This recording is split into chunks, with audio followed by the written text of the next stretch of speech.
After we sold the sailboat, I got a job in a furniture factory in Alexandria, in Northern Virginia. Why? I always wanted to work with wood. Mm. And I said, I'll just sweep the floor. I'll be happy to smell the sawdust. And they gave me a job of gluing up panels. And it was an easy job.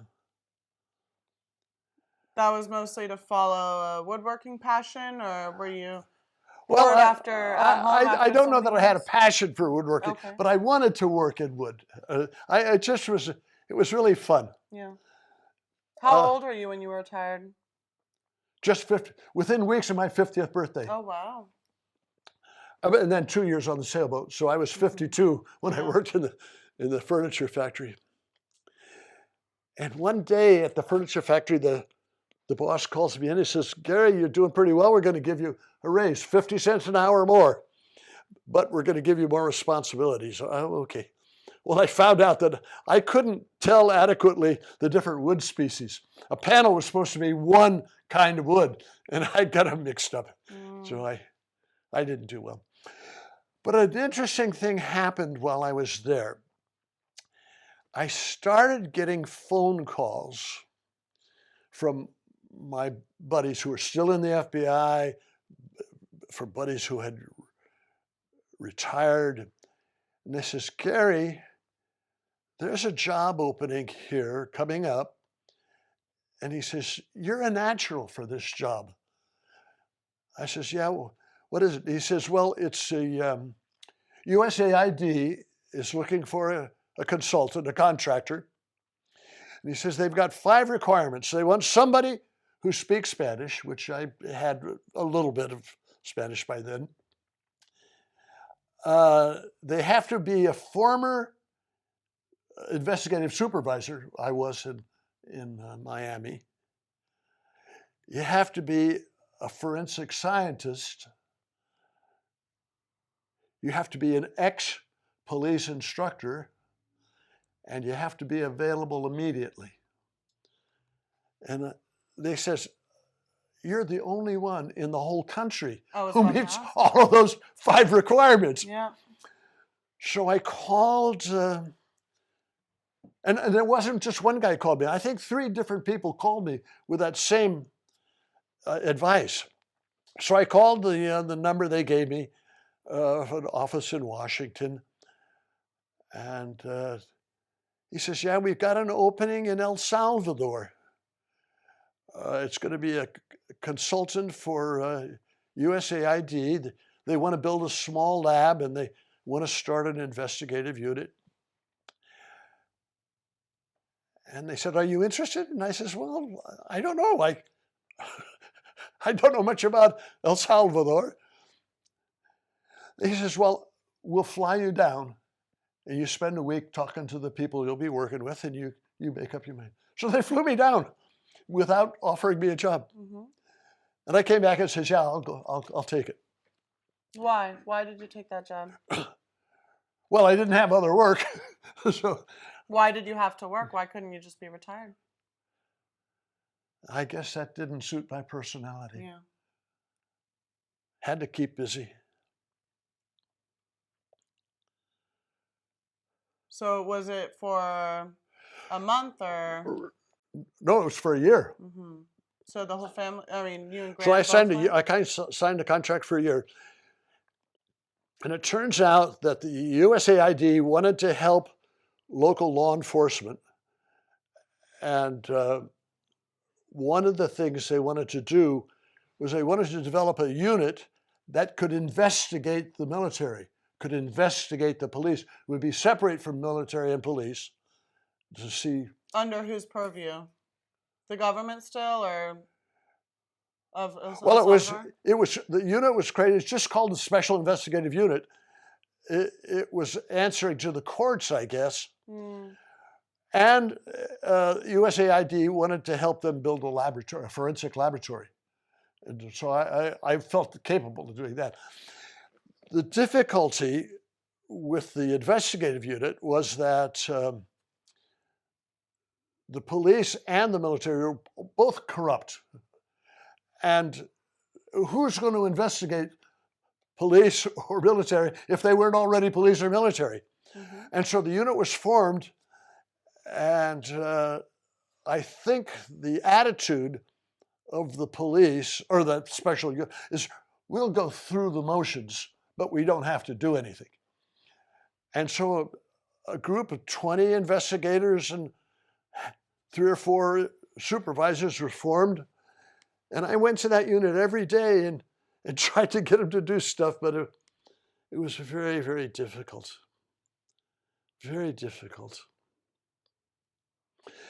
The biggest problem in that job was that my immediate supervisor, Roberto Figueiredo, was a lousy guy. Mm. He was impossible to work for. So was that the first time you'd been using your Spanish since listening to the embassy wiretaps?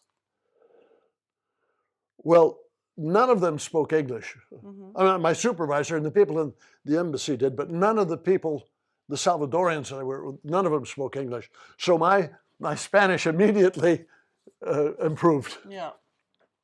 And then after that year, what happened? There was one case that we investigated that I thought we did a successful job. And I think the reason we had a success is because it didn't involve investigating the police or the army. It involved investigating civilians. And what happened was a guy named Peter Streichel Haskell, big guy, American. He likes to dress in camouflage clothes. He likes to hang out with Salvadorians who also think they're semi-military. Like paramilitary. So he and 2 other guys come out of a bar, middle of the night. A motorcycle goes zipping by, bumps one of those guys. The motorcycle stops a block down the street, turns around, fires, and kills Peter Streichel Haskell. The police did a lousy job. They arrested one of the guys who was with Peter Haskell because the bullet that killed Peter Streichel Haskell had an upward trajectory, and he was a little short guy. The fact that his pistol was a very small caliber and the bullet that hit Streicher was a 45 caliber didn't matter to them. They arrested this guy. So I was instructed to look into this case and see what the police did. And I went to the police department, got the file out, and the bullet that they took out of Peter Streichel Haskell at the autopsy was there. And it was a 45 caliber bullet. And the nose of the bullet was sheared off at an angle. Now, that's strange. What's going on here? So the FBI Washington lab concluded that the bullet had bounced off the street and then up into Peter's. So the possibility that the motorcycle was really a block away. An American in the embassy had written a very critical memo of the police investigation, and he said that a 45 caliber was not accurate enough to shoot a block away, and it couldn't have been that. It had to be some other circumstance. So I got the special investigative unit. We went out one day and we built a straw wall, bales of hay, and put a silhouette target the size of Peter Streichel Haskell on, we put it on the wall. Then we went back about 80 yards, put a target very low, and then we had one of the supervisors of the special investigating unit with a 45 aim down at the little target so that the bullet would hit the street, bounce up, and hit the paper target. And it took us a lot of shots to get the distance right so that the paper target had a hole right where Peter Streichel Haskell got his hole. Dug it out, and the projectile was exactly like the 45 that was that. So we proved that it probably was. No, we can't prove it probably was. Prove that it We wasn't strongly not. indicated that the guy was a block away. And then after that year in El Salvador, what happened? Let's see. When I got out of Salvador, I spent 21 months there, and Joni had spent 21 weeks there. And she had variety. She worked in the office of AID. So she came down, and we were going to come home together. Yeah, this was at a time of civil war in El Salvador, so we were very restricted about what parts of the country we could visit. And it also indicates that human nature is such that you could get used to anything. Because when Granny first came down, she was constantly frightened at night because there was cannon fire and mortar fire, machine gun fire, and rifle fire. There was all kinds of boom, boom, bang, bang, bang, every night. And it scared her at first. Later on in the 2 years, I remember her saying one night, "Oh, it's kind of quiet. You only hear a little gunfire." She finds it quiet because we only have a little gunfire. Yeah. So we spent one of the super supervisors at AID, the embassy in El Salvador, says, "Gary, if you're going down to Costa Rica, I've got a cabin, and you're welcome to go spend a week or two in my cabin." So he gave me instructions how to get there. We rented a car, and it really was isolated. And he told me, he says, "If you go out at my front door, there's a path through the jungle, and you go about a half a mile, and you'll find a little thatched hut, and they sell beer." I said, "Oh, good." So on our second or third day in that cabin, we decided we'd go down. And I mean, there's monkeys howling at us in the trees, and it's really, really an isolated area. And the little thatched hut was just like out of a B-grade movie. All they sold was beer, a couple of tables. So Joni and I are drinking a beer. The phone rings. And the guy says, "Hey, are you Herbertson?" And I says, "Yeah, this is for you." I mean, we're out in the middle of the jungle, and the phone's for me. So it turns out it's a ex-FBI agent who I used to know. I says, "How in the world did you find me? We're out in the middle of the jungle. The monkeys are screaming at us.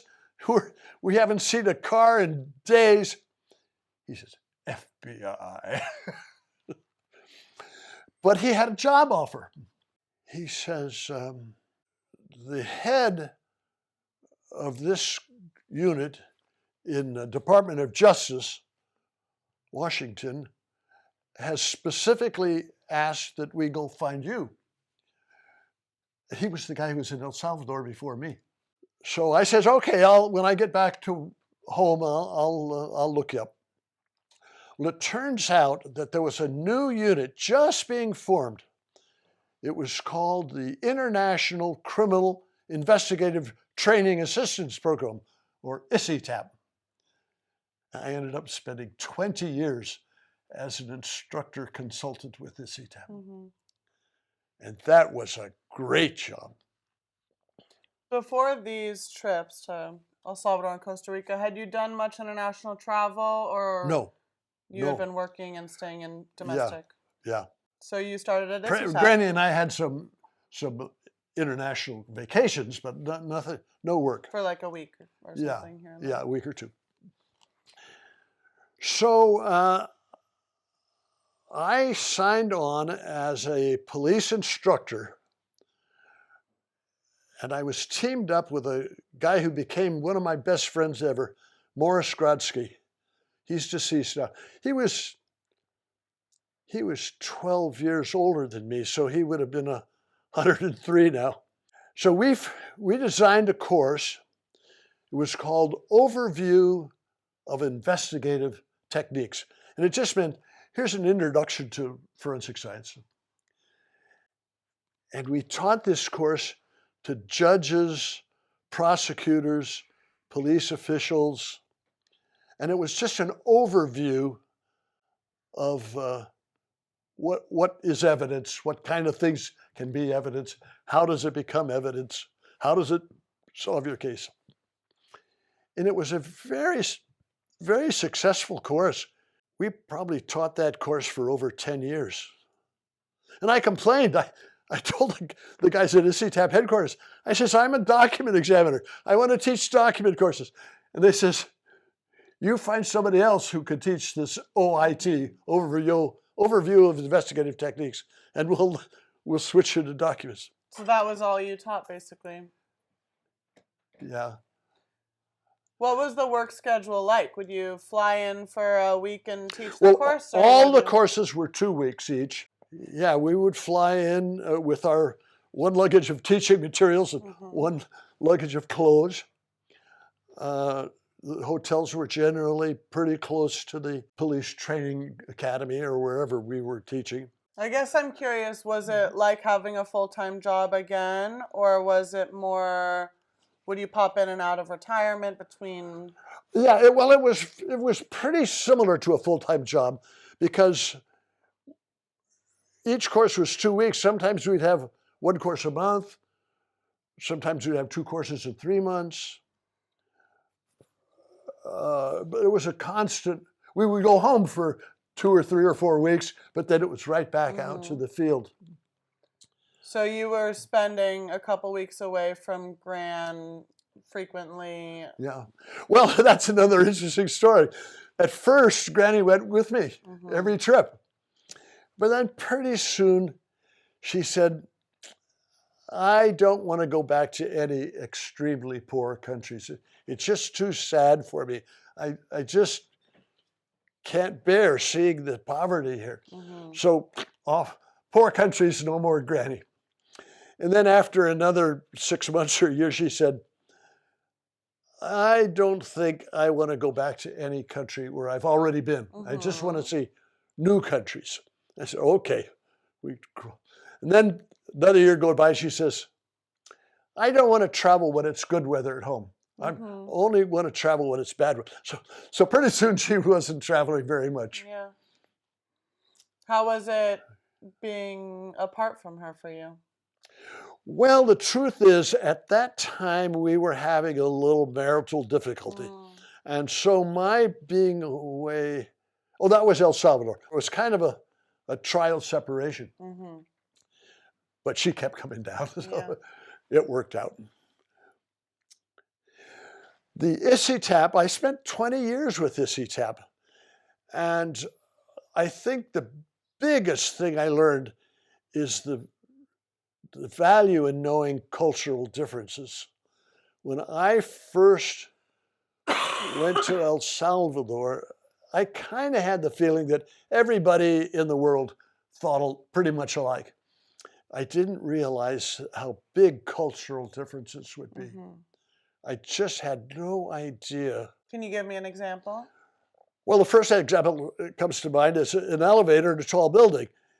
In the United States, if you want to go up, you push the up button. If you want to go down, you push the down button. But in many Latin American countries, they push both buttons, somehow thinking they're going to get to their destination faster. And that simply slows everything down. Another difference on an elevator is in the United States, you all face forward. You all face toward the door. But in Latin American countries, they face anyway. You can be nose to nose with somebody you don't know. I remember too, the special investigative unit sent 3 or 4 people out to pick me up from the airport on my first stay. And on the trip back, a female sergeant and she put her hand on my leg. And I thought, oh, whoa, what's this? What's this about? Well, it turned out in that culture, that just meant I'm listening to you. I can hear you. It's like I see you. So there was a lot of cultural differences. Do you think that informed how you act here in Berkeley, which is pretty cosmopolitan, or was it just kind of an interesting experience to dip in and out of? Well, it certainly affects your whole life. you see the world differently. Mm-hmm. You see some things that you said, it doesn't have to be this way. It could be another way. Mm-hmm. When did you really retire? Well, let's see. This is 2025. I guess it was about 8 or 10 years ago. And what happened was that ICITAP just stopped inviting me. I didn't say, I'm done. They said, I'm done. They just had new cohort to choose from, or do you know? Well, I have a very good idea what happened. On the last course I taught, it was in Bogota, Colombia, and it was about DNA. And we were going to teach a course to police investigators about DNA. Well, one of the first things you have to do when you're designing a course is you make a lesson plan. And the first question in a lesson plan is, who are the students?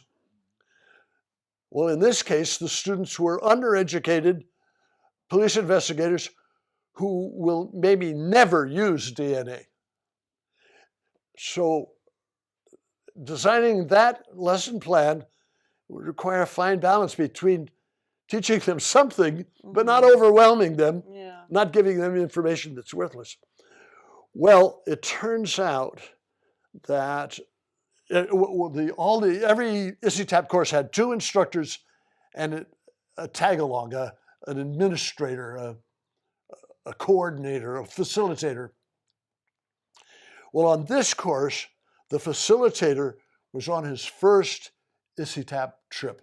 He had never been an investigator. He had never been an instructor. And the lesson plan he got was quite obviously a lesson plan from DEA to their new agents. So the lesson plan was, in my opinion, was completely inappropriate. I mean, they had 2 days on Miranda, the warnings that U.S. investigators. In Bogota, Colombia, they don't have Miranda. They don't need Miranda. They don't use Miranda. It would be a half-hour discussion to telling them what it was instead of 2 days. So I went along with the lesson plan and this new facilitator. Oh, and the other instructor, it was his first course. He was a DNA expert. So we have the DNA expert, an inexperienced administrator, a lesson plan, and a lesson plan that was completely inappropriate. So I had a hard time following that lesson plan. And the new facilitator was very upset with me for not following the lesson plan. So I'm quite sure that when he went back, he wrote a very negative report about me, and ICITAP never called me again. And you think that outweighed 20 years of service? Was worth more to No, I just realized what happened, and maybe I was old enough that I was so what was 85 or 86 at the time. What was it like moving into actually not having a job for pay? Well, actually, I had a private practice as a document examiner. For like PIs or what? Yeah. Or people who didn't have access to the state lab. For what reason? Well, they had an investigation, a criminal investigation going on that involved a question about a document. Got it. So you were working out of here or what? Yeah, I had a little lab set up in the office. But that didn't last long. I got to the point where I used to see it as a big, fun challenge, a puzzle to be solved, a fun puzzle. But sooner or later, it just wasn't fun anymore, so I stopped. What was fun? How did you fill your time? Well, there's a certain routine. You get a box or an envelope, and in it is evidence, the evidence they want you. And usually there's a question and a known sample that you're going to compare the known with a question. So the first thing is you have to do an inventory. Does the cover letter describe adequately the evidence? Then you have to describe it. so that each piece is identifiable, and you put your initials. That, in a complex case, that can take a day or two just doing that. So it became tedious to do that kind of work. What kind of work did you do instead? You'd build boats, and what did you do? How did you fill your time when you were retired? I guess that's the answer. I started building canoes. That's a different video. We've got a whole video Great. just on that. So you worked for how many years from your... Well, 23 years in the FBI. Well, early teenage. Let's start there. Well, let's see. It's 6 months as every summer in high school. Yeah. So one summer with PG&E. Starting when you're about 14 until you were how old? 60, or no, 70. 50, finishing the 85. So is that 71 years of working? No, 61, 71. How does that feel to have a cumulative work track record of 71 years? Well, like many other things getting old, you just can't believe how many countries have we traveled to. Yeah. How many things have we seen? A lot of times on Facebook, there'll be a list, and it says the average person has been to 5 of these countries, and then there'll be a list. And I'll out of 30, I've been to 22. Yeah. Do you think that is one of the greatest benefits of your work life that you're taking with you, is seeing all these amazing places? What are some of the biggest things that you cherish about having worked 71 years in all those different capacities? Well, that I'm still alive. Yeah. That both of us have had sufficient health that we're still up and around. Yeah. I think one of the main things that I value now is the love of the family. Mm-hmm. Having you here doing this video, I just feel so happy to have a successful family, a loving family, a together family. That's really important now. Yeah.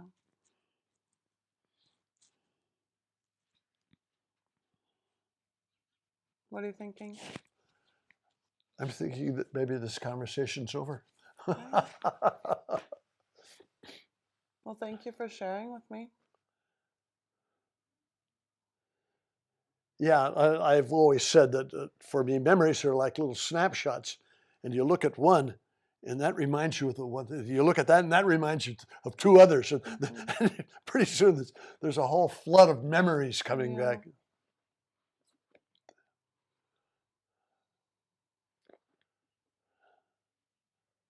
I love you.